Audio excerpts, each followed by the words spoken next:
To our second annual Art Home for the Holidays, sponsored by Foster Care Unplugged and a few other partners of the organization.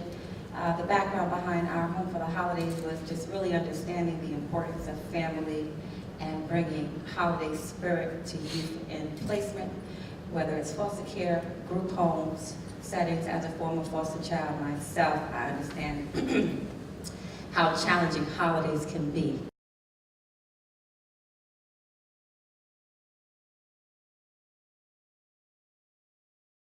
8,800 foster kids are currently in New York.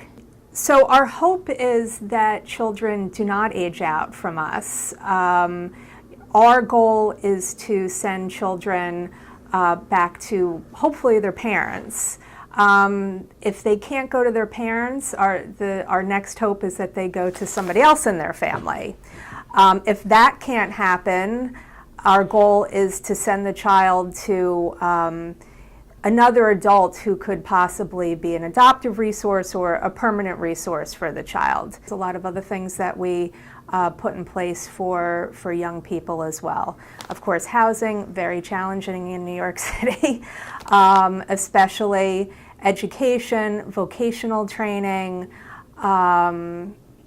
social skills.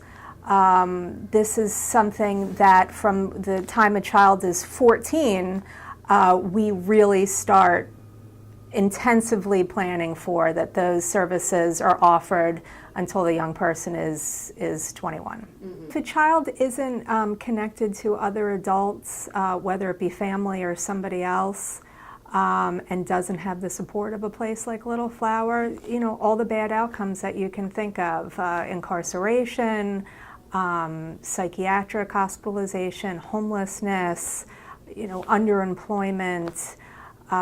These are all the things where we're trying to put lots of services and lots of supports in place to prevent. My 21st birthday, so a year before we had already started, I started working with the housing director at Little Flower, and she told me the process, how it would work. At the time, the city was paying for the realtor fee, so I lucked out. I was very fortunate at the time when I aged out. It was still a lot of work. It was still a bit scary, because I feel like I had street smarts, right? And I have common sense, right? But I don't feel like I really had the proper tools to equip me in finding my home.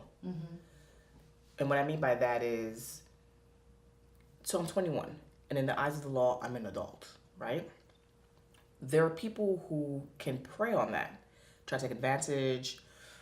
I don't know how to write my monthly check for rent, that we're working on. It's an economic empowerment bill. It's actually a trust fund where we want the state to allocate funds and to actually open up an established trust fund for foster care youth who are currently in placement. This trust fund anyone can put into, whether it's a relative, a friend, even hopefully the state, so that when they age out of foster care, they can have other resources as opposed to, discharging and not having any resources at all. So, and on this bill with Senator Kevin Parker of the 21st District in Brooklyn, New York.